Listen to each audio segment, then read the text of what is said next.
0.25 आपको ए के दिए हैं और 0.75 आपको बी के दिए हैं।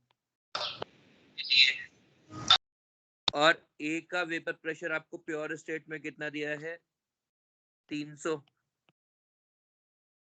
और वेपर प्रेशर ऑफ बी आपको दिया है 800। यही क्वेश्चन है ना, या डेटा कुछ और है? नहीं सर, सेम ही है। हाँ, अब समझो, जब ये पूरा का पूरा वेपर है तो क्या है, इसका ये मतलब होएगा कि इस वक्त में वाई ए 0.25 है और वाई बी 0.75 है। वाई ए और वाई बी से क्या आप पी टोटल निकाल सकते हो? जो पी टोटल होगा इस वक्त, उससे हल्का सा, जैसे ही आप पी एक्सटर्नल स्लाइटली हायर, मतलब बिल्कुल या फिर बिल्कुल बराबर भी रखोगे, स्लाइटली हायर देन पीटी करोगे, तो सेम इंस्टेंट के ऊपर आपका जो वेपर है वो लिक्विड में कन्वर्ट हो जाएगा। तो इसी इंस्टेंट के ऊपर आपका फर्स्ट ड्रॉप बनेगा। ठीक है। अब पीटी निकालने के लिए क्या आप वाई ए वाई बी से पीटी निकाल सकते हो? हाँ या नहीं? हाँ सर। कौन से तरीके से? फिर y इंटू पहले का vapour pressure plus Y B into नहीं। दूसरे का वेपर। अच्छा, तो वाई फिर लिख तो राउल्ट्स लॉ क्या होता है? यदि ये लगाएगा तो फिर राउल्ट्स लॉ क्या लगाते हैं? क्या होता है राउल्ट्स लॉ? तो ये आपको कराया गया है? पहले तो ये बताओ। सर वो y अपॉन पी नॉट है plus Y B upon P not B is 1/pt, वो देखो, क्या? Y A upon P not A plus Y B upon P not B equals to 1/pt। ठीक है। तो इससे क्या आ जाएगा? Y A 0.25 divide by P not A 300 plus 0.75 divide by 800 equals to 1/pt। ये आ जाएगा 1200।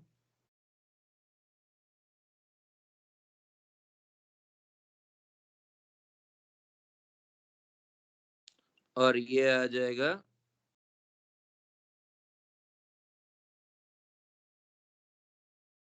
3/3200।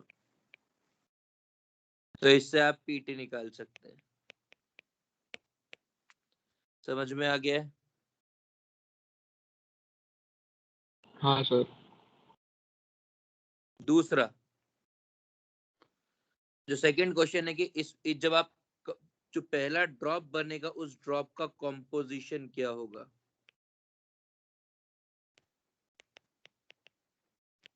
ड्रॉप कॉम्पोजिशन निकालने के लिए आपको एक्स ए और एक्स बी निकालना होगा। अब आप याद करिए, आपने क्या कहा था कि वाई ए किसके बराबर है? वाई ए बराबर है P not A X A by P total के बराबर है। तो यदि आप इसी रिलेशन को यूज करोगे तो आपको क्या मिल जाएगा कि वाई ए बराबर P not A, P not A दे रखा है 300 इंटू एक्स ए निकालना है divide by P not A X A 300 into X A plus P not B 800 into 1 - X A. ऐसा कर सकते हैं। तो तुम्हारे पास वाई ए दे रखा है 0.25 इक्वल टू 300। ये कैंसिल आउट कर दो, ये सब काट दो। तो ये आ जाएगा 3xa divide by 3xa plus 8 - 8xa, ये कैंसिल, तो ये -5xa। तो अब ये कितना हो जाएगा? 2 इक्वल टू, नहीं, ये कितना हो जाएगा? 2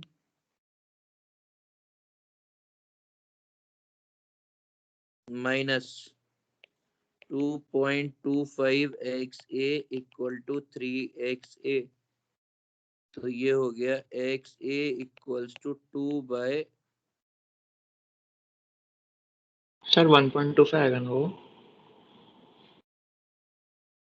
1.25 सॉरी, तो ये हो जाएगा 2/4.25, यानी कि 0.47 आ जाएगा XA और XB। आप चाहो तो इससे, अब यदि आपके पास XA XB आ गया तो आप यहाँ से रख के भी P नॉट निकाल सकते हो, मतलब P टोटल निकाल सकते हो यदि आप पहले वाले से नहीं करना आते तो। अब तीसरा क्वेश्चन ये दिया है कि ऐसा कौन सा प्रेशर सर हाँ बोल भाई। सर हमने पहले वाला पी टोटल क्यों नहीं रखा डिनोमिनेटर में? वो भी रख सकता है, मुझे उसमें कोई दिक्कत नहीं है, तेरी इच्छा। पहले मेरे को यहाँ पे सॉल्व करना पड़ता ना, इसलिए नहीं किया। तीसरा, वो वाला वेपर कॉम्पोजिशन जिस वेपर कॉम्पोजिशन के अंदर वो वाला वेपर कॉम्पोजिशन जिस वेपर कॉम्पोजिशन में पी टोटल जो है वो 1 ATM हो जाएगा, तो आप क्या कर सकते हो, 300 into XA plus 800 into 1 minus XA must be equal to 760, तो ये हो जाएगा 300 XA plus 800 minus 800 XA। Sir बोलो भाई।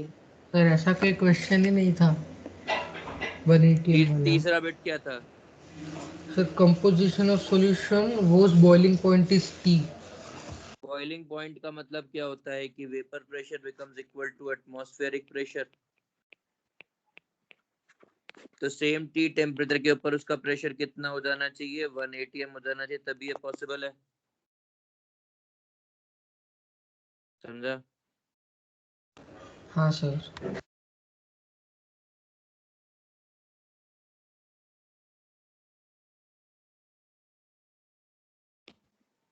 तो ये कितना आ जाएगा, ये आ जाएगा 800 माइनस 500 XA इक्वल टू 760, और फिर आपके पास XA आ जाएगा कुछ 0.04 0.08, और XB आ जाएगा आपके पास 0.92। इसके बाद वाला पार्ट जो था वो था कि जब आपने सारा का सारा लिक्विड, जब आपने सारा का सारा वेपर लिक्विड में कन्वर्ट कर लिया,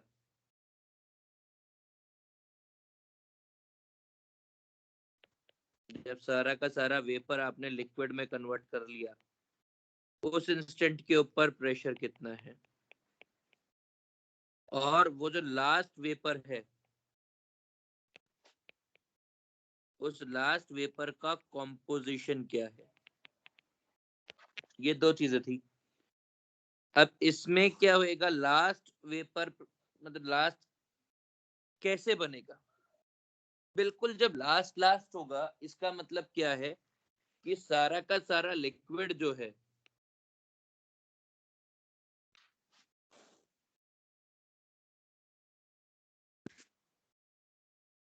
हाँ निनाद भाई, सारा का सारा लिक्विड जो है वो सारा का सारा लिक्विड किससे बना है, वो वेपर से मिलके बना है।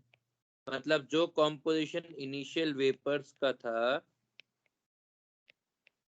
जो कॉम्पोजिशन इनिशियल वेपर्स का था वो इस इंस्टेंट के ऊपर लिक्विड का हो गया। मतलब अब लिक्विड के अंदर ए जो है वो 0.25 है और जो बी है वो 0.75 है, इसीलिए जो पी टोटल आएगा वो कितना आ जाएगा, वो आ जाएगा 300 इंटू 1/4 प्लस 800 इंटू 3/4, तो ये आ गया 75, ये आ गया 600, तो आंसर आ गया 675। और इस इंस्टेंट के ऊपर जो वेपर कॉम्पोजिशन आएगा सेम इंस्टेंट के ऊपर, जो इस इंस्टेंट के ऊपर वेपर कॉम्पोजिशन आएगा वो क्या आ जाएगा, वो आ जाएगा कि आपको पी टोटल मालूम है, पी नॉट ए मालूम है, पी नॉट बी मालूम है, तो क्या एक्स से निकल सकता है, तो एक्स से कितना हो जाएगा, नहीं सॉरी वाई ए निकल जाएगा, तो ये हो जाएगा पी नॉट ए एक्स से, पी नॉट ए मतलब 300 into X A 0.25 divide by P total, तो ये हो जाएगा 75/675 और वाई बी हो जाएगा 600 डिवाइड बाय 675 आंसर। ये है पूरा 5 बिट का क्वेश्चन जो आपको करना था। Are we clear? सर एक बार पिछली साइड दिखाओ।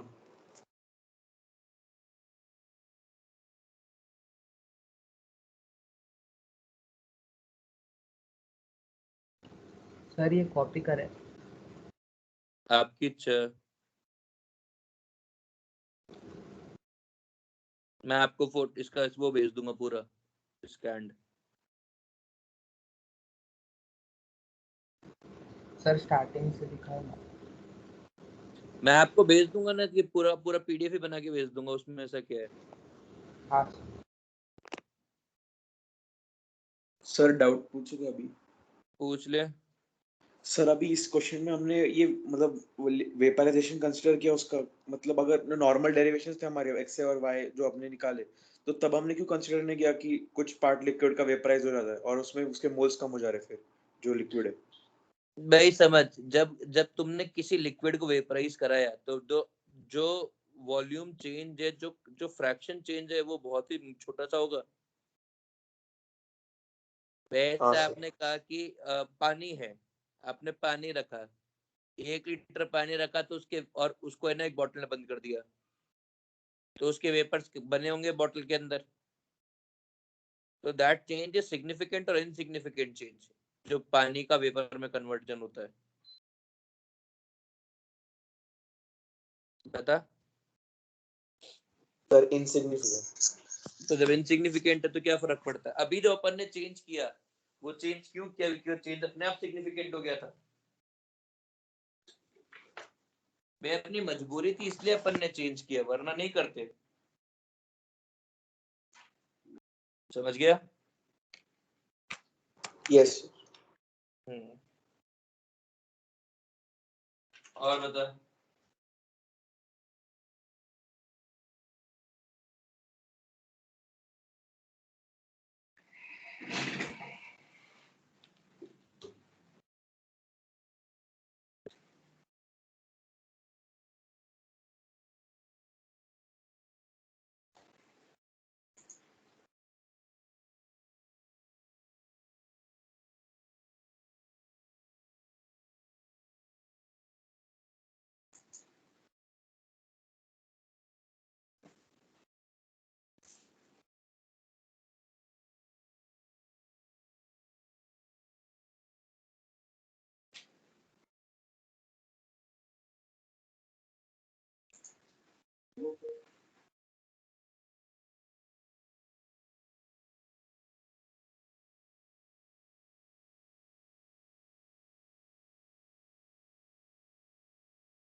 चालू करें आगे?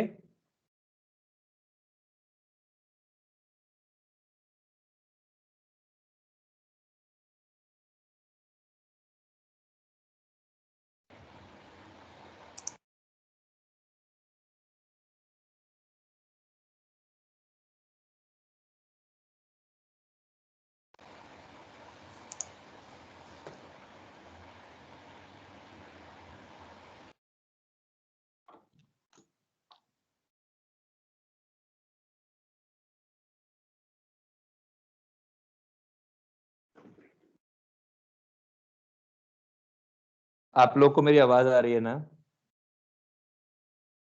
हाँ सर आ रही है। हाँ सर। ठीक है।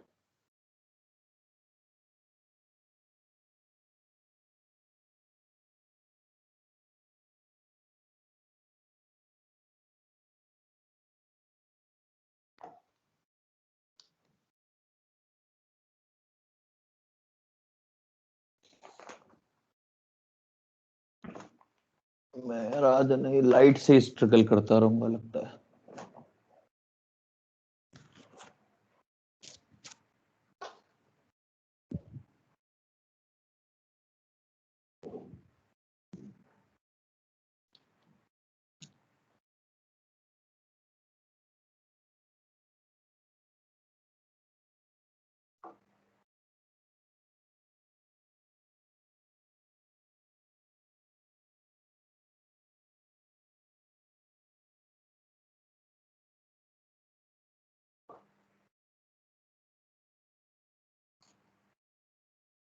आपको मेरा बोर्ड दिख रहा है? हाँ सर। चलिए, अगला टॉपिक जो अपने को पढ़ना है वो पढ़ना है सॉलिड इन लिक्विड सॉल्यूशन।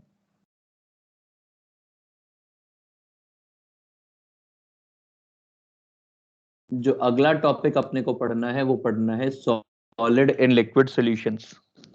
अब सॉलिड इन लिक्विड सॉल्यूशंस में क्या आएगा, जरा ध्यान दें। इसमें हम लोग जो चीज पढ़ते हैं वो पढ़ते हैं कॉलिगेटिव प्रॉपर्टीज।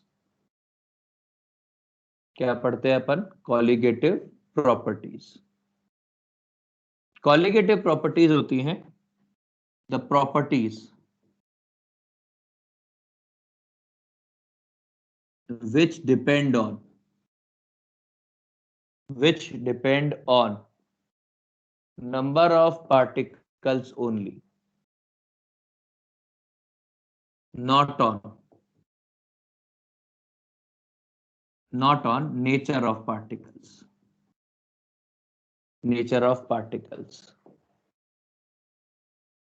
जो सिर्फ नंबर ऑफ पार्टिकल्स पर डिपेंड करती है, नेचर ऑफ पार्टिकल्स पर डिपेंड नहीं करती। मतलब Na+ हो या Ca+2 हो या Cl- हो चाहे यूरिया हो, इन सब के लिए यदि अमाउंट सेम है, मतलब नंबर के अंदर नंबर यदि सेम है तो फिर प्रॉपर्टी भी सेम आएगी। इससे कोई फर्क नहीं पड़ता कि 2 चार्ज है, 3 चार्ज है, 2 कटायन है, 1 अनायन है, 1 न्यूट्रल है, बस नंबर पे डिपेंड करती है। अब ऐसी प्रॉपर्टीज हमारे पास 4 होती हैं। सबसे पहली होती है relative lowering in vapour pressure. इसको लिखते हैं RLVP। दूसरा होता है एलिवेशन इन बॉइलिंग पॉइंट,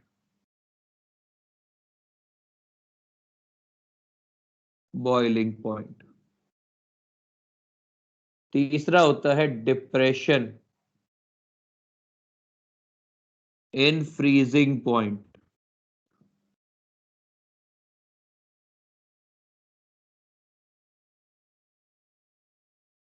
और चौथा होता है ऑस्मोटिक प्रेशर। ठीक है।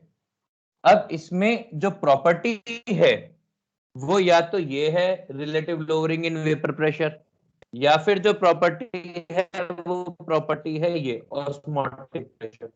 ये दोनों इम्पैक्ट है, या बेसिकली अपन बोल लेते हैं रिजल्ट, मतलब ये इफेक्ट्स हैं। किसके इफेक्ट्स है? लोअरिंग इन वेपर प्रेशर के। कि वेपर प्रेशर कम होता है, उसकी वजह से होने वाले जो भी कोई इफेक्ट्स आएंगे उसको बोलेंगे। समझा? प्रणव भाई टेक्स्ट मत कर, मेरे पास स्क्रीन नहीं है अभी, बोल दे। सर बहुत लैग आ रहा है। सर बहुत लैग आ रहा है और फिर ब्लर भी बहुत है। सर वॉइस लैग हो रहा है। सर कुछ नहीं दिख रहा अभी बोर्ड का क्लियर।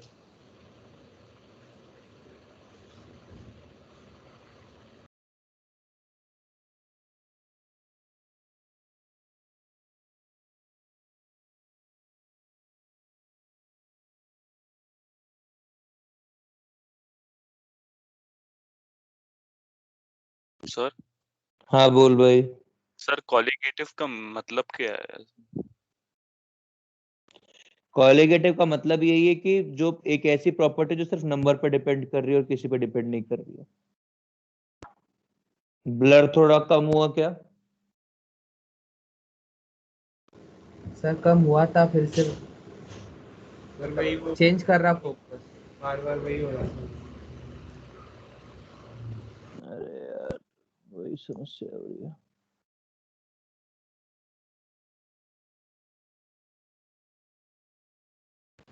सर अब हो गया clear.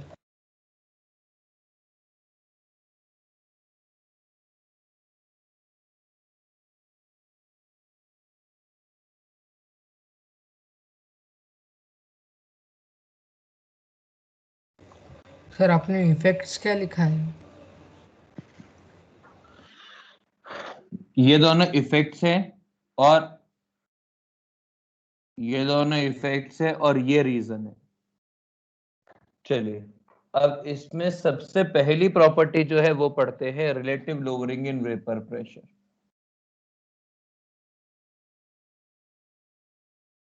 Lowering in vapour pressure, ये बेसिकली राउल्ट्स लॉ का एक्सटेंशन है,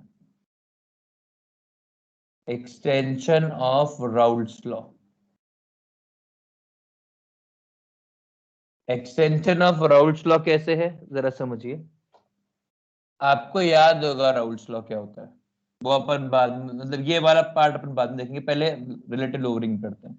ये बोलता है कि P naught minus P S, ये है डेल्टा पी, ये चीज है लोअरिंग इन वेपर प्रेशर, ये चीज है लोअरिंग इन वेपर प्रेशर, ठीक है। और delta P by P not है रिलेटिव लोअरिंग।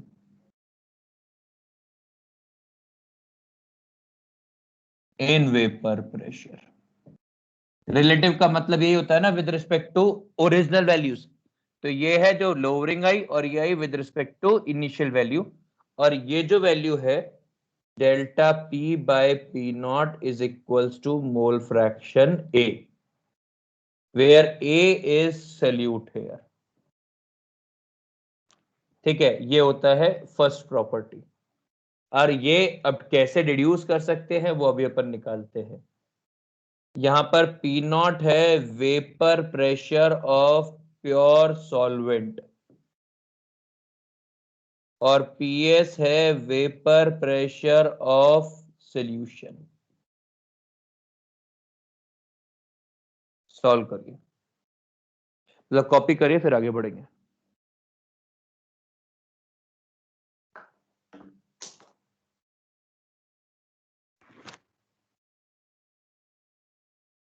सर आपने वो पीएस क्या लिखा है? पीएस लिखा है वेपर प्रेशर ऑफ सॉल्यूशन। ठीक।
सर बोल भाई। सर ये एफसीसी बीसीसी वो वॉइड्स वगैरह सारे एनसी सीबीएसई के सिलेबस में है क्या? हाँ है ना। ऐसे दिव्य बात पूछने की वजह। सर कल पेपर में डायमंड का स्ट्रक्चर पूछा था तो मैंने उसमें ये भी डाल दिया वॉइड वाला। अगर वो तेरी इच्छा है, अब तो क्या तीर चलाता है।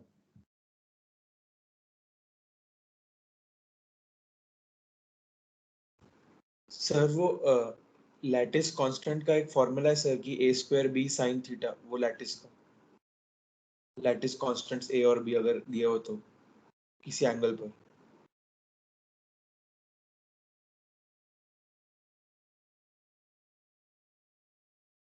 लैटिस कांस्टेंट्स मतलब क्या बोलना चाह रहा है तो उसमें? सर पता नहीं, एनओएसटी में क्वेश्चन इसमें लैटिस मतलब उसका वॉल्यूम निकालने के लिए उन्होंने फॉर्मूला लिखा है कि ए स्क्वायर बी साइन थीटा, और ए और बी उसके शायद लेंथ और ब्रेड्थ थे वो पूरे क्यूबॉइडल अरेंजमेंट की। क्वेश्चन भेज दे, बता दूंगा क्या हो रहा है। सर वो फेरोमैग्नेटिक वाले, वो जो मैग्नेटिज्म वाले है ना, वो एरोस क्या है समझ में नहीं आ रहा था। वो आएंगे समझ में थोड़ा टाइम के बाद, अभी उसको सिर्फ पढ़ लेना है, जब फिजिक्स में आएगा तब आएंगे। सर उसके नोट्स बना ले क्या, लेके ऐड कर ले के नोट्स में सब कुछ वो जो पढ़ा बिल्कुल है। कर लो, या तो ऐड कर लो या सब कुछ बार बार रट लो, तुम्हारे ऊपर है कि तुम लिख के याद करना आते हो कि सिर्फ पढ़ के याद हो जाता है। उसके ऊपर मैं कंपल्शंस नहीं लगाता।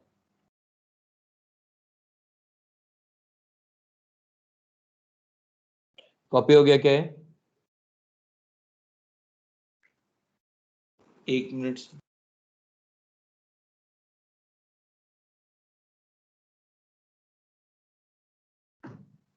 सर बोल भाई। सर वो जो आपने पढ़ने को बोला था उसमें एक डाउट था सर, वो डायोड नहीं समझ रहा, डायोड क्या रहता। समझेगा, फिजिक्स में आएगा खूब। डायोड ही डायोड आएगा। सर वो एक्स क्या लिखा है, delta P by P naught क्या है? Delta P A P naught, delta P by P not is X A. और ये एक्स ए क्या होता है आजकल? एक्स ए क्या होता है आजकल? मोल फ्रैक्शन ऑफ ए। बिल्कुल सही बात है, और ए जो है वो सल्यूट है, उसके आगे लिखा हुआ है।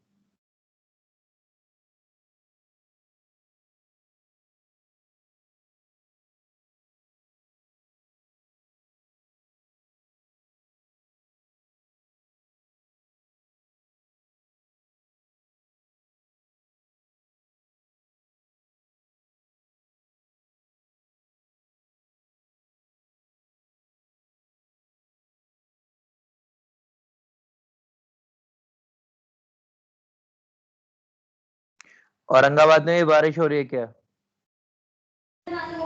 सर अभी नहीं है। नहीं, सर टाउट है। बहुत है, कल कल और कल परसों। हुई थी। हाँ, मानसून इफेक्ट के टाउटे इफेक्ट? सर डाउट है। तो ताऊ क्या। टाउटे इफेक्ट जयपुर में आ जाए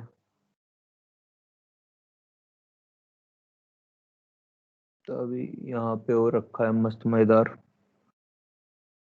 सर बोल भाई।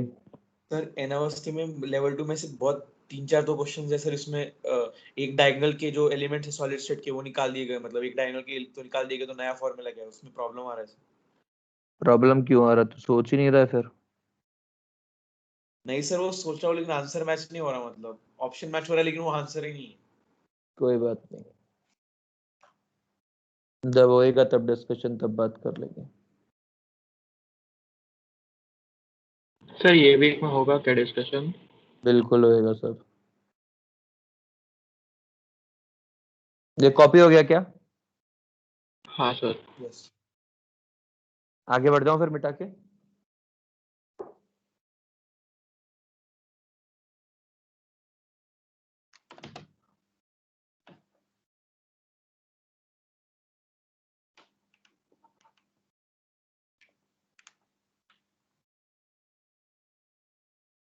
अब समझिए कि भाई ये रिलेशन आया कैसे, मतलब ऑल्दो इसके लिए एनसीईआरटी वगैरह जो है ना वो एक बहुत ही घटिया सी भाषा यूज करते हैं, मतलब एनसीईआरटी वगैरह कैसे समझाते हैं, मतलब क्या लिखाने की कोशिश करते हैं वो बता देता हूँ। और फिर मतलब एनसीईआरटी का मतलब है कि यदि बोर्ड में क्वेश्चन आए और 1 नंबर का हो तो क्या करना है, या 2 नंबर का हो तो क्या करना है। तो ऐसा लिखते हैं ये लोग कि delta P is directly proportional to mole fraction of solute. मतलब लोअरिंग या decrease in vapour pressure, decrease in vapor pressure is directly proportional to mole fraction of solute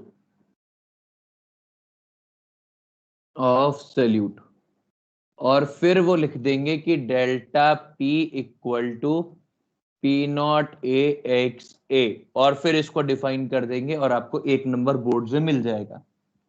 पर ये बात सिर्फ बोर्ड्स तक लिमिटेड है ना, यदि अपन जेई और कंसेप्ट पॉइंट पर आ जाए तो ये कैसे आएगा जरा समझिए। मुझे बताइए, मैं राउल्ट्स लॉ से ये प्रूव करूं कि इससे राउल्ट्स लॉ प्रूव करूं, क्या करना है? राउल्ट्स लॉ से ये सर ठीक है, देखिए कैसे आएगा। मतलब R L V P, books के अंदर भी relative lowering in vapour pressure को आर एल वी पी ही लिखा जाएगा as a case of Raoult's law. ठीक है, आपको क्या मालूम था कि P total equal to P not A X A plus P not B X B था, हाँ है ना। लेट्स से एक्स ए यहाँ पे सल्यूट है और एक्स बी यहाँ पे सॉल्वेंट है। तो अपन क्या लिख सकते हैं, अपन लिख सकते हैं कि अब ये तो इसके बाद अपन लिख सकते हैं कि पी नॉट ए, क्योंकि ये सॉलिड का है, अपन ने सॉलिड एंड लिक्विड सॉल्यूशन लगाया है और सॉलिड्स आर नॉन वोलाटाइल, इसलिए ये वाली वैल्यू 0 होगी। तो हम लोग लिख सकते हैं P T equals to P not B X B, और पी नॉट बी का मतलब पी नॉट, मतलब अब अपन इस पी नॉट बी को पी नॉट के नाम से लिखेंगे। मतलब पी टी को अपन लिखेंगे पी एस, क्योंकि ये सोल्यूशन के लिए हो जाएगा। पी नॉट बी को लिखेंगे पी नॉट। तो हम क्या लिख सकते हैं, P not equals to P naught X B, और ये हो जाएगा P S equals to P naught 1 minus X A. तो ये आ जाएगा P S equal to P naught minus P naught X A. तो ये आ जाएगा P naught minus P S upon P naught equal to X A, जो R L V P है। तो ऐसा नहीं है कि आर एल वी पी कहीं दूर से आ गया, नहीं आया, बिल्कुल एग्जैक्ट जो राउल्ट्स लॉ था वही चीज चल रही है। पर पहले आपने जब लिक्विड लिक्विड डाला था तो दोनों वॉलेटाइल थे, जब आपने सॉलिड लिक्विड डाला तो केवल एक वॉलेटाइल है। Are we clear? वो पी टोटल पी एस क्यों लिया? भाई पी टोटल का मतलब, पी टोटल किसका होता है, सोल्यूशन का होता है ना, ये वेपर प्रेशर ऑफ सोल्यूशन होता है। तो अपन ने उस चीज को यहाँ पे जो अपन ने जो आर एल वी पी में नोटेशन बदल लिखी है उसी में कन्वर्ट कर लिया, बस नोटेशन चेंज किया है। तो वही ना कि भाई पी टोटल इस सोल्यूशन के लिए है, ये भी सोल्यूशन के लिए है, पर ये अपन ने कब यूज किया, आर एल वी पी में यूज किया, ये राउल्ट्स लॉ में यूज किया, तो क्या उसको चेंज ही तो करना था, वैल्यू तो सेम ही है। समझ गया भाई? हाँ सर समझा। आगे समझो। अब इनसे ना एक तो ये आ गया, थोड़ा सा और देखते हैं। भाई हम लोग क्या लिख सकते हैं,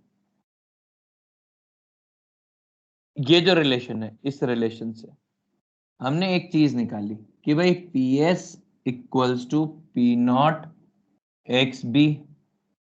तो P S equals to P naught moles of B upon moles of A plus moles of B.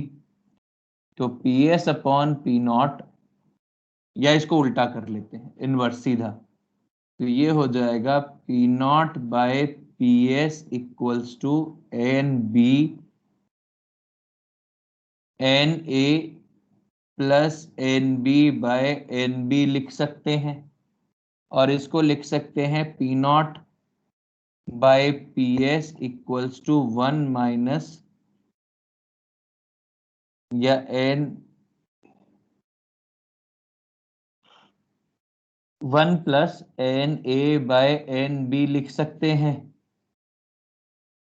और यदि इसको इधर ले आए, इस 1 को यदि इधर ट्रैवल करवा दें, तो ये हो जाएगा P naught minus P S upon P S equals to N A by N B, और ये हो जाएगा delta P by P S is N A by N B. ये रिलेशन है जो एग्जैक्ट है विदाउट अप्रोक्सीमेशन, इसमें एक भी अप्रोक्सीमेशन कहीं पर भी यूज नहीं किया गया है। पर यदि मैं आरएलवीपी वाले तरीके से चलूं तो क्या हो जाएगा, P naught minus P S upon P naught या delta P by P not equals to mole fraction A आ जाएगा। And since these are dilute solutions, तो जनरली क्या लिख सकते हैं, जनरली लिख सकते हैं कि N A should be much much less than N B. ये सॉल्वेंट है और ये वाला आइटम सॉल्यूट है, ये जनरली लिख सकते हैं।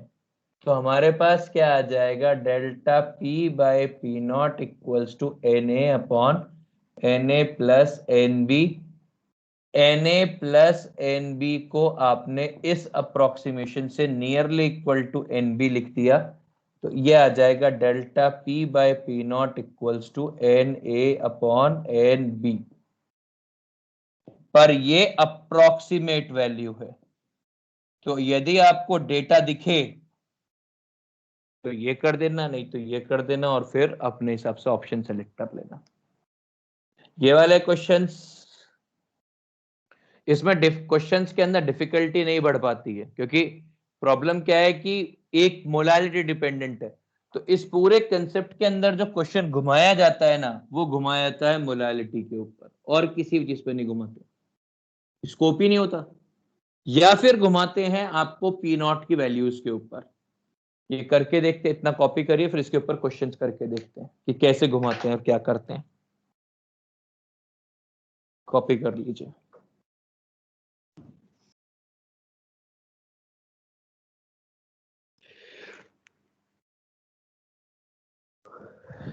इतना समझ में आया ना ये क्या हो रहा है?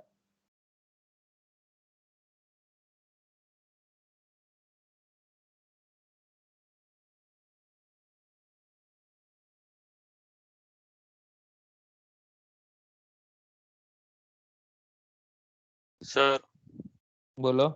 सर वो अप्रोक्सीमेशन की जरूरत क्या थी, एज इन लाइक दिया तो है ना x इक्वल टू। यार क्या होगा ना, कभी कभी तेरे को क्वेश्चंस करने को, पहले तो देख न्यूमेरिकल पॉइंट ऑफ व्यू से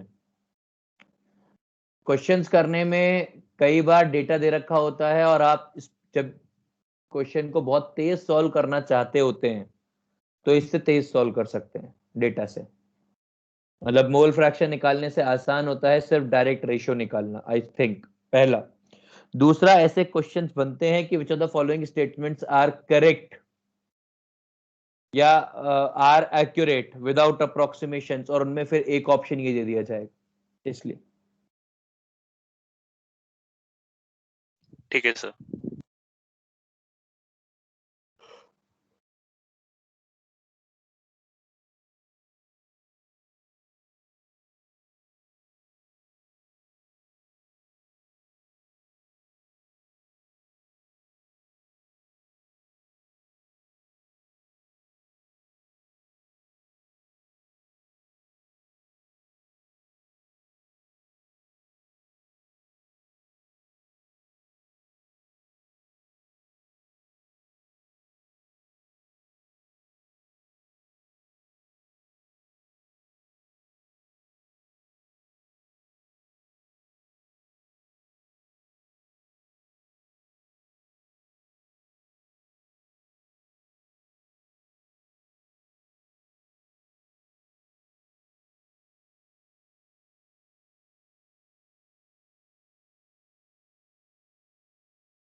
सर बोल भाई।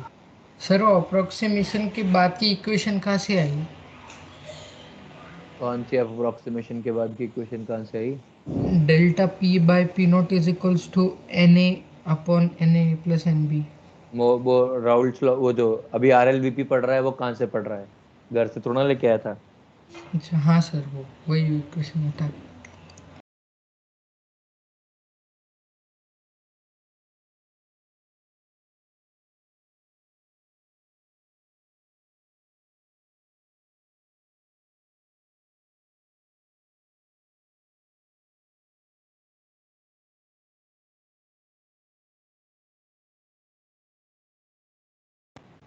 तो उसकी एन ए, एन ए की जगह एन बी होगा ना सर वहाँ पे? सही तो लिखा हुआ है।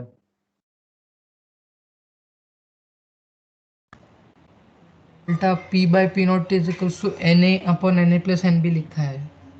हाँ तो क्या गलत है उसमें? तो समझ में नहीं आया तेरा ए, क्या प्रॉब्लम आ रही है। सर वहाँ पे एन ए न्यूमरेटर में एन ए की जगह एन बी होना चाहिए ना? क्यों होना चाहिए N B? Mole fraction of A है नहीं है, नीचे पी नॉट लिखा हुआ है। ये रिलेशन कहाँ से आया है?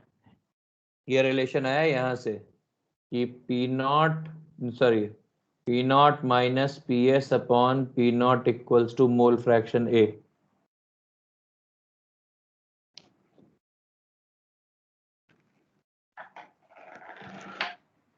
समझा? हाँ सर।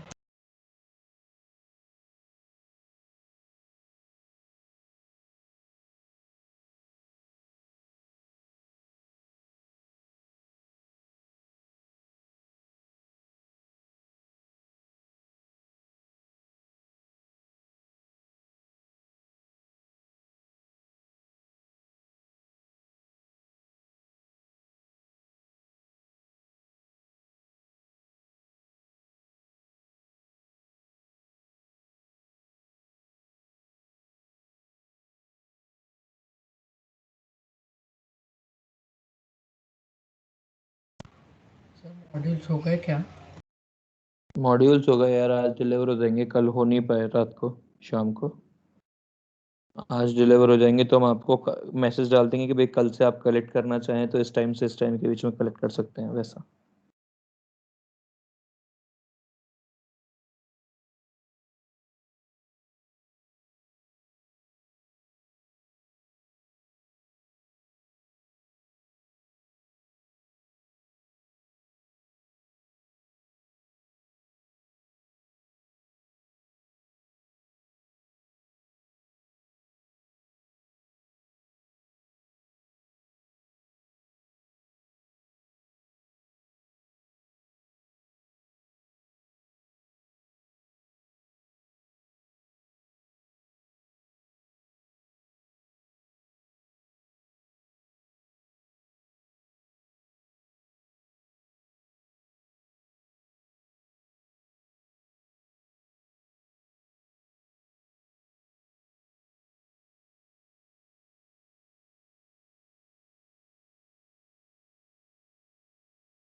कॉपी करिए प्लीज। कॉपी हो गया सबका, आगे बढ़े। नहीं सर, एक मिनट।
कॉपी हो गया।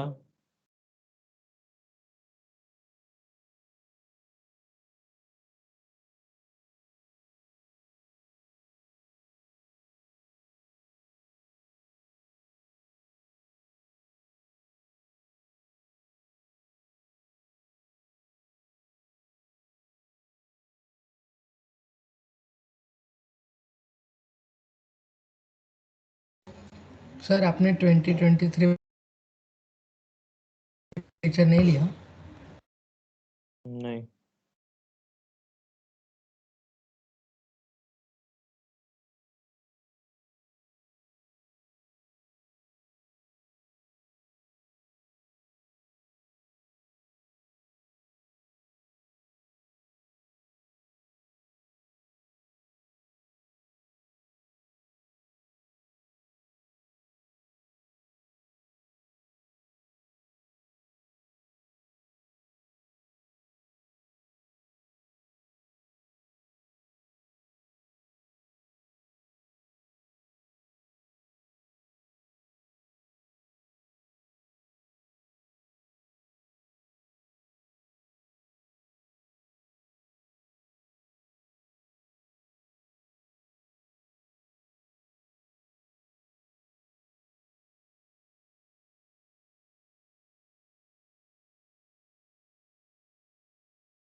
चलो आगे बढ़ते हैं। अब इसके ऊपर बेस्ड क्वेश्चन कैसे बनते हैं? इसके ऊपर बेस्ड क्वेश्चन बहुत ही आसानी से, मतलब मोल फ्रैक्शन बेस्ड क्वेश्चंस होते हैं। वो ऐसा नहीं होगा कि आप कुछ एक्स्ट्रा ऑर्डिनरी कुछ निकाल पाएंगे इसके क्वेश्चंस में। क्वेश्चन है find out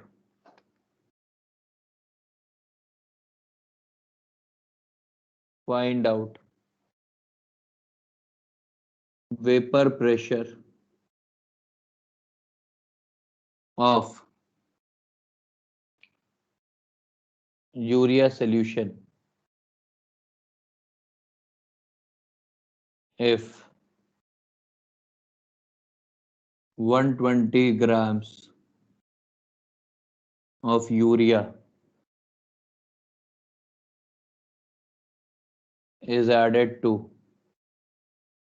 900 grams of water,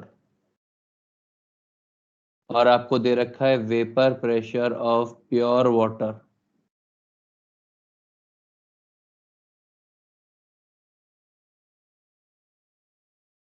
52 Tor.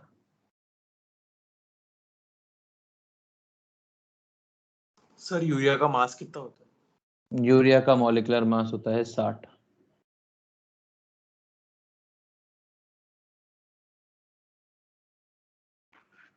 दूसरा question,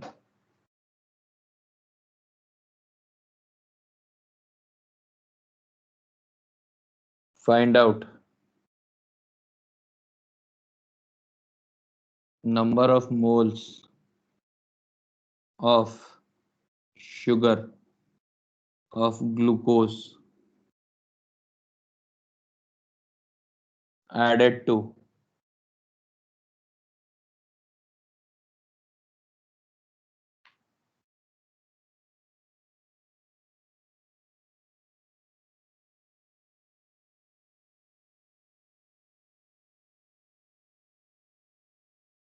1350 grams of water, so that solution has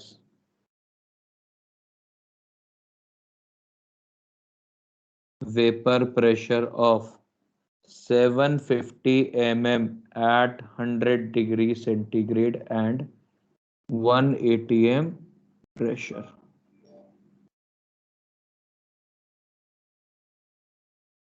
ये भी सॉल्व करिए। 50 टॉर आंसर सही है ना? पहले वाले का नीले ने बताया है।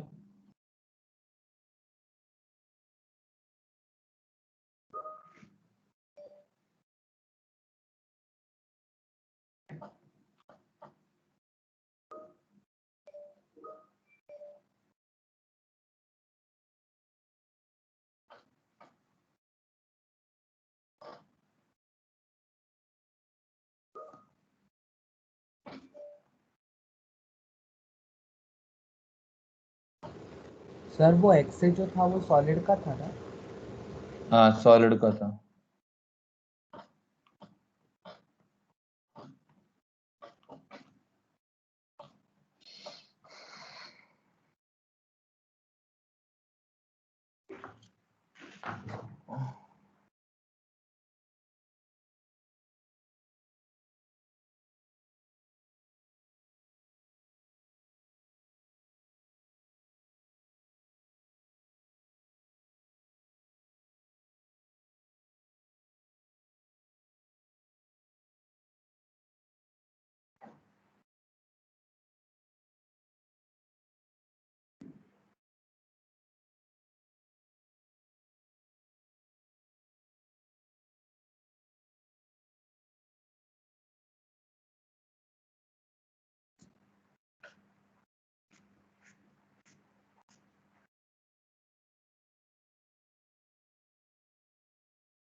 सर ये फर्स्ट क्वेश्चन जैसे फॉर्म में एग्जैक्ट फॉर्म यूज करते हैं ना?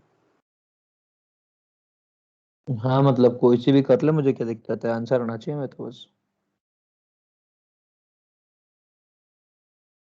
दोनों आंसर आ गए क्या? सर आ रहा है।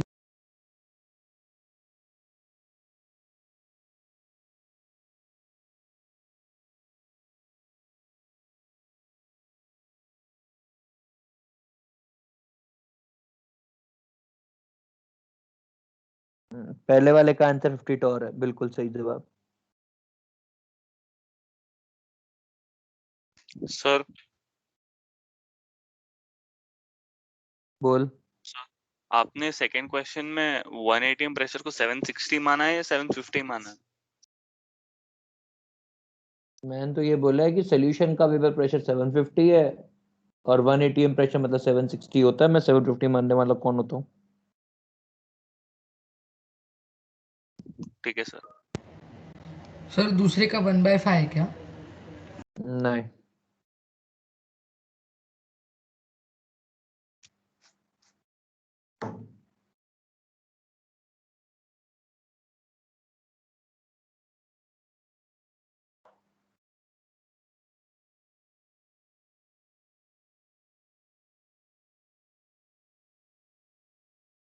आज अमान नाम का बालक नहीं है क्या?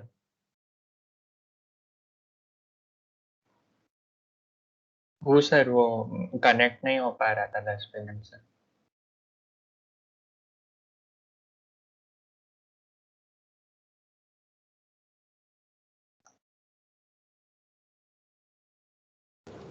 सर वो P naught minus P S तो नेगेटिव आ रहा है। वो तू जाने यार, और मैं कैसे जानूंगा?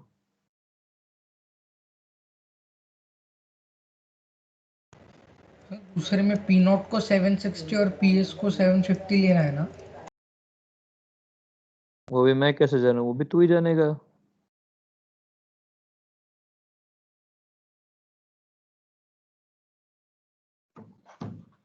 भाई ये सब मैं कैसे जान सकता हूँ? ये सब तो तुम्हारा काम है जानना। पहला वाला क्वेश्चन का सोल्यूशन देखते हैं, समझिए। इसमें क्या था, आपको मालूम है 120 ग्राम आपने यूरिया ऐड किया है, मतलब आपने 2 मोल यूरिया ऐड किया है। आपको चाहिए P naught minus PS by P naught equals to mole fraction of solute. दो Na की वैल्यू 2 है, P naught की वैल्यू 50 है, नहीं 52 है, minus PS upon 52 must be equal to Na. Na कितना है? Na है 2. ये कितना है?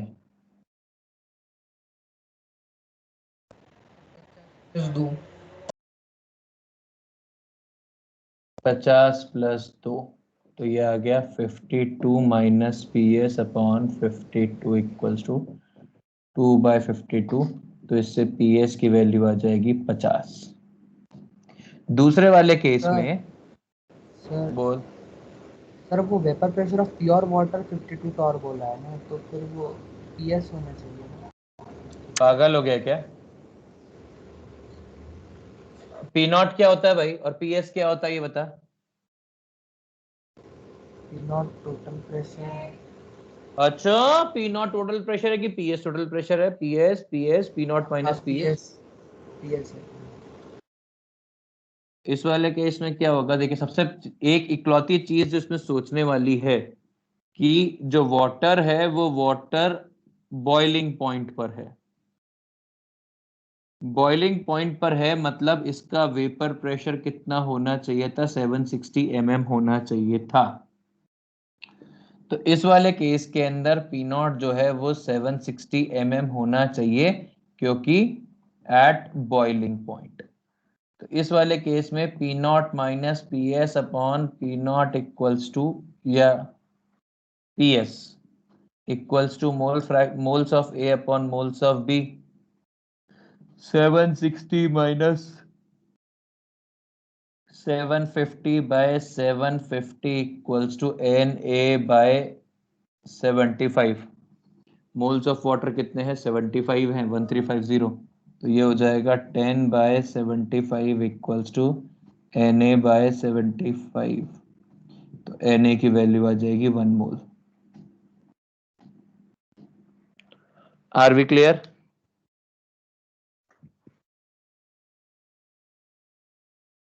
Are we clear?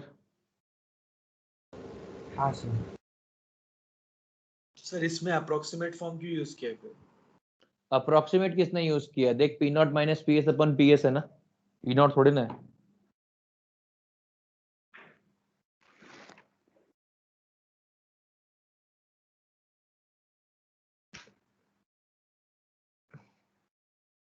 सर आपने वो अलग फॉर्म में यूज किया क्या मतलब? यार तू है ना, एक तो भाई ऐसे करना, तो खुद कंफ्यूज हो ना मेरे को कर. मैंने जो बोर्ड पे लिखा है वो एक बार ध्यान से पढ़, उसके बाद बात करेंगे.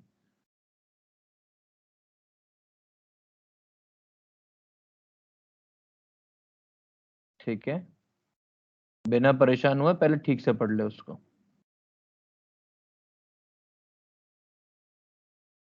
अपन ने एक बहुत सिंपल सी चीज लिखी है, जिस बहुत सिंपल चीज को तेरे को खुद को याद रखना होगा कि तू क्या अप्रोक्सीमेट यूज कर रहा है, क्या एक्यूरेट यूज कर रहा है. क्लियर है ये?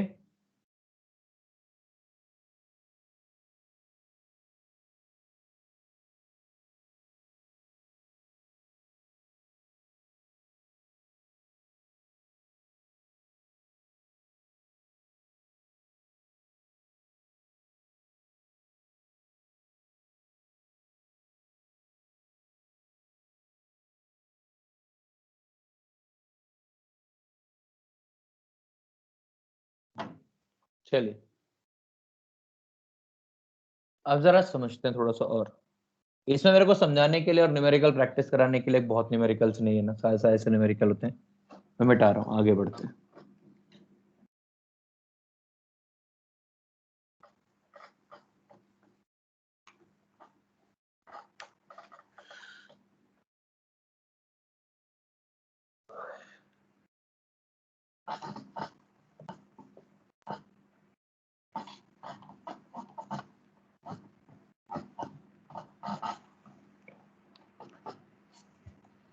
अगला समझिए, जरा इफेक्ट समझ. अगला है पहले elevation in boiling point. In boiling point इसको अपन रिप्रेजेंट करते हैं डेल्टा टीबी से। मतलब आप यदि कोई सोल्यूट डालेंगे तो बॉइलिंग पॉइंट ऑफ सोल्यूशन बढ़ जाएगा, ये मतलब है। ये है boiling point of solution minus boiling point of pure solvent, ठीक है। और ये किसके बराबर है, ये लिखते हैं delta TB is directly proportional to molality, is directly proportional to molality, and delta TB equals to KB into molality. There KB is ebullioscopic constant. KB की यूनिट्स क्या हो जाएंगी, ये हो जाएगी डिग्री सेंटीग्रेड केजी पर मोल, या डिग्री सेंटीग्रेड की जगह पे केल्विन केजी पर मोल। और ये किसके ऊपर डिपेंड करता है, केबी? केबी डिपेंड्स ऑन सॉल्वेंट, मतलब ये सॉल्वेंट की प्रॉपर्टी है। यदि इस केबी के लिए न्यूमेरिकल फॉर्मूला देखें तो ये होता है R, ये होता है 1000 LV by RTB square, where LV is latent heat of vaporisation.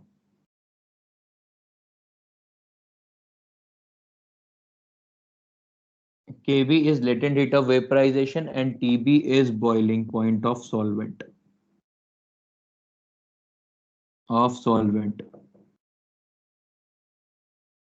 ठीक है, ये होता है डेल्टा टीबी। इस पे एक छोटा सा क्वेश्चन कर लेते हैं, फाइंड आउट। और केबी की वैल्यू है 0.52 डिग्री सेंटीग्रेड केजी पर मोल। ये वाली वैल्यू है वाटर के लिए, आपको वैल्यू याद नहीं करनी है, मैंने सिर्फ लिखवाई है, ठीक है। Find out boiling point of 1 molal urea solution. तो आप लिख देंगे कि भाई delta TB equals to KB into molality, KB की वैल्यू दे रखी है, तो delta TB equals to 0.52 degree. तो जो नया बॉइलिंग पॉइंट हो जाएगा वो हो जाएगा 100.52 डिग्री सेंटीग्रेड, क्योंकि इतने से बड़ा है। आप ऐसे करना चाहे ऐसे भी कर सकते हैं, ऐसा करना चाहे ऐसे भी कर सकते हैं, मुझे कोई दिक्कत नहीं है। तो आप लिखते हैं BP solution minus BP solvent is 0.52, और फिर आप इसको आगे सॉल्व कर सकते थे। खैर, इसके बाद आता है depression in freezing point. Depression in freezing point का क्या मतलब है कि फ्रीजिंग पॉइंट कम हुआ है, डिप्रेशन इन फ्रीजिंग पॉइंट।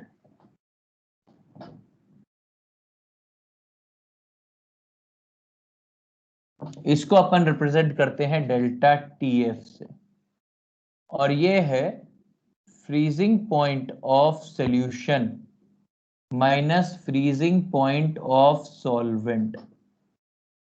और ये वाली वैल्यू नेगेटिव में होती है, क्योंकि नेगेटिव ही आएगी। डिप्रेशन है, डिप्रेशन का मतलब ही नेगेटिव होता है। यदि आप बोल भाई सर, एब्यूलोस्कोपिक कांस्टेंट किस पर डिपेंड करता है? सॉल्वेंट की प्रॉपर्टी होता है, फॉर्मूला ये रहा 1000 LV by RTB square. Sir वो हर टेम्परेचर पर सेम नहीं रहता ना, मतलब एलवी की वजह से। तो अपन बॉइलिंग पॉइंट आजकल एक ही होता है ना? नहीं, पानी का बॉइलिंग पॉइंट कितना है नेचुरल कंडीशन के अंदर, जिसके ऊपर आप उसको स्टडी करते हो? तो बात खत्म हो गई ना, फिर केवी सेम हो जाएगा ना एक एटीएम के ऊपर। तो केवी बेसिकली एटीएम के ऊपर डिपेंड, प्रेशर के ऊपर डिपेंड कर रहा है। अभी ठीक है मानस? ठीक है हाँ सर, ठीक है। हाँ, तो ये डिप्रेशन है। तो इसको यदि आपको वैसे भी लिखना है, यदि पूरा यदि सिर्फ पॉजिटिव टर्म्स में लिखना है, तो इसको लिख सकते हैं freezing point of solvent minus freezing point of solution equals to delta TF. ठीक है, कि डिप्रेशन अपने को मालूम है ये वाली वैल्यू नेगेटिव ही आ सकती है डिप्रेशन होने के कारण, तो अपन ने उधर भी चेंज कर दिया। और ये होता है delta TF is directly proportional to molality. Delta TF मतलब मोलैलिटी, तो delta TF equals to KF into molality. where Kf is cryoscopic constant.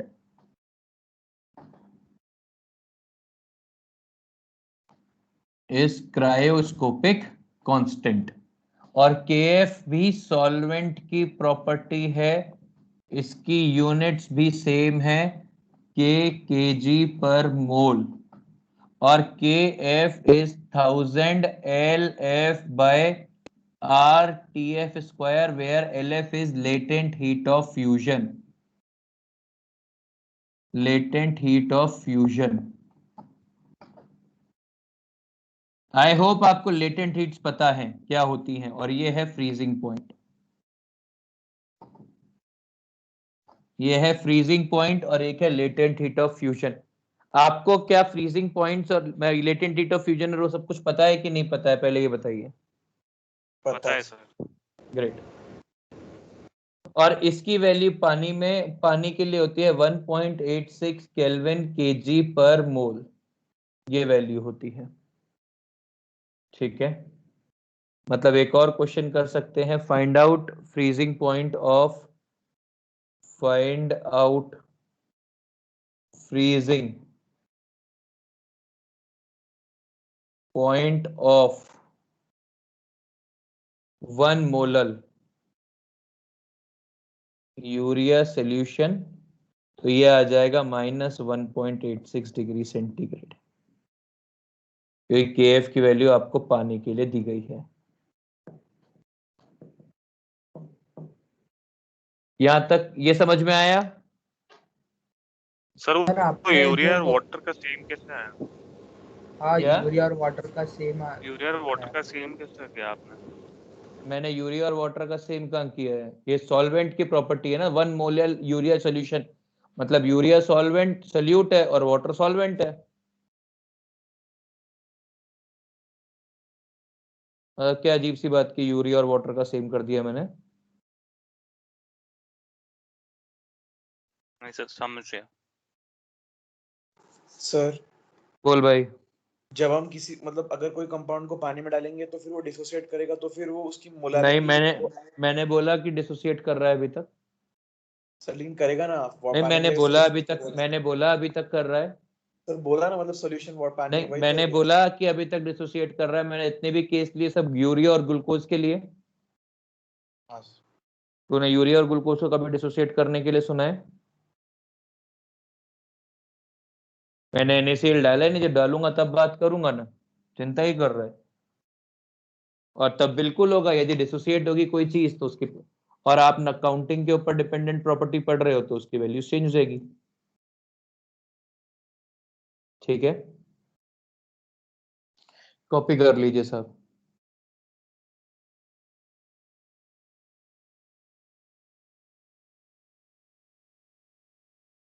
इसके बाद का पढ़ेंगे नेक्स्ट क्लास में.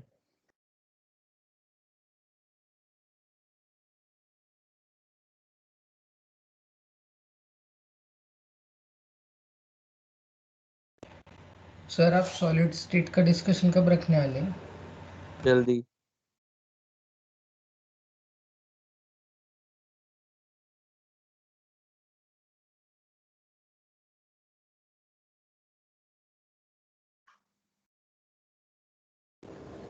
सर वो यूलियोस्कोपिक की स्पेलिंग क्या है?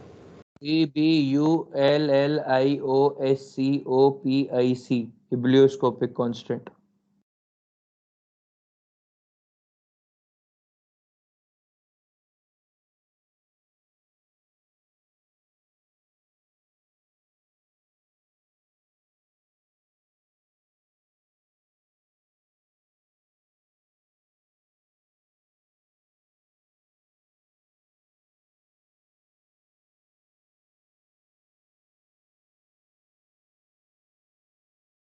सर बोल भाई. सर वो कांस्टेंट की वैल्यू केल्विन और डिग्री सेल्सियस दोनों के लिए अलग अलग रहेंगी ना? सेम रहेगी. सर कैसे? लेकिन वो तो चेंज इन टेम्परेचर थोड़ी ना है उधर. क्या है सर? क्यों, मतलब क्या प्रॉब्लम है तेरे को इसके अंदर? सर तो डिग्री सेल्सियस में वैल्यू तो टेम्परेचर की वैल्यू डिग्री सेल्सियस में अलग रहेंगे और केल्विन में अलग रहेंगे ना। तो उससे क्या फर्क पड़ जाएगा ये बता दे बस।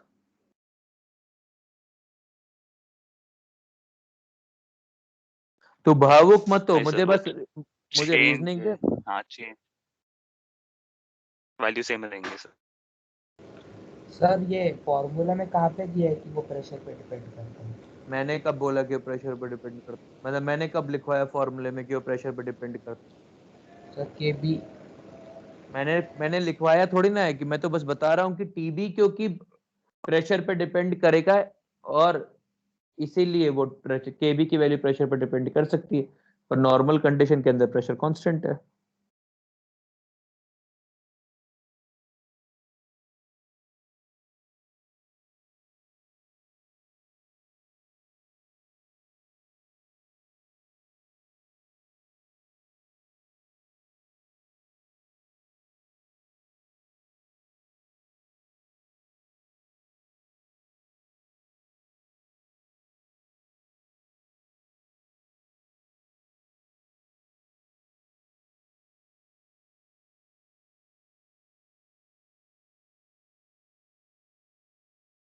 सर बोल भाई। सर आप बोर्ड का फोटो भेजने वाले? भेजू क्या? भेजिए ना सर, जरा मुझे ब्लर दिख रहा है। सर बोल भाई। सर वो सेम क्वेश्चन में सर वो वो पूछा था वो डिग्री सेल्सियस और केल्विन में नीचे टीबी स्क्वायर आ रहा है, तो टीबी तो 1 के लिए लाइक वाटर पकड़ लिया तो 1 के लिए तो 100 है, 100 स्क्वायर, और 1 के लिए है तो 373 स्क्वायर है, तो दोनों अलग अलग रहेंगे ना। जो उस फॉर्मूले के अंदर है वो टेम्परेचर केल्विन के अंदर है।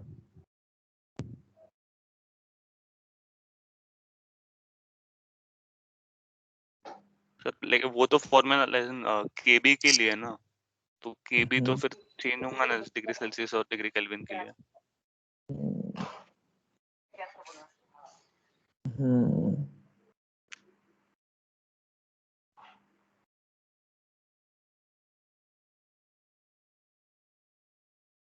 भेज दिया है ना फोटो? हाँ भाई अब बता तू वापस से सुन।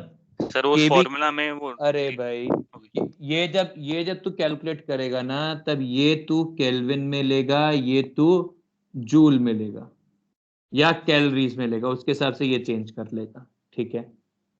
अब तेरे पास जो वैल्यू आ गई वो क्या आया है, वो ये वैल्यू आई केल्विन के हिसाब से, ठीक है, इस वाले हिसाब से। पर जब तू चेंज पढ़ेगा, चाहे तू केल्विन में चेंज पढ़े चाहे डिग्री सेंटीग्रेड में चेंज करे, बात तो एक ही होगी ना। सर लेकिन कांस्टेंट की वैल्यू अलग अलग रहेंगे ना, चेंज तो सेम रहेगा। कैसे कैसे अलग अलग आएंगी, कैसे अलग अलग आएंगी जीनियस, ये बता। नीचे टीबी है ना। अबे भाई मैं क्या कह रहा हूं, मैं क्या कह रहा हूं, ये जब ये जो कैलकुलेट होता है ये केल्विन के हिसाब से कैलकुलेट होता है। यदि 0 रख देगा तो ये वैल्यू इनफाइनाइट है, फिर तो मतलब ही नहीं है बात करने का पानी के लिए। हाँ सर, तो केबी मैं निकल क्या, गया। ये जो वैल्यू है ये केल्विन के हिसाब से निकलती है, पर जब तू चेंज पड़ेगा, तूने बोला कि 2 डिग्री सेंटीग्रेड का चेंज आया और 2 केल्विन का चेंज आया, बात एक एक अलग अलग है, सेम है। तो इसीलिए अपन ने से कन्वर्ट कर दिया उसको। भाई केबी केवल डिफरेंस पैरामीटर स्टडी करवा रहा है ना, जब तूने वैल्यू निकाली तब तूने ऐसा यूनिट्स के अंदर रखा है इसको।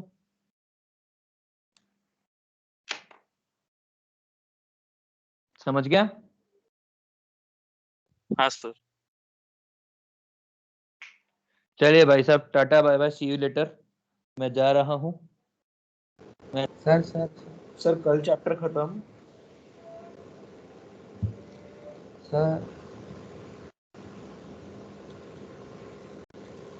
Hello sir. हाँ बोल भाई प्रणव, सॉरी मैंने अपने आप को म्यूट कर दिया, फिर मैं चिल्ला रहा हूँ, बोल। सर वो डेल्टा टीबी की वैल्यू 100.52 कैसे आ गया? एलिवेशन कितना आया, केबी इंटू एम, 1 मोलर दे रखा है, केबी की वैल्यू दे रखी है 0.52, तो ये डेल्टा टीबी आ गया पहले, मतलब BP solution minus BP solvent is 0.52, तो BP solution is BP solvent plus 0.52 BP solvent is 100,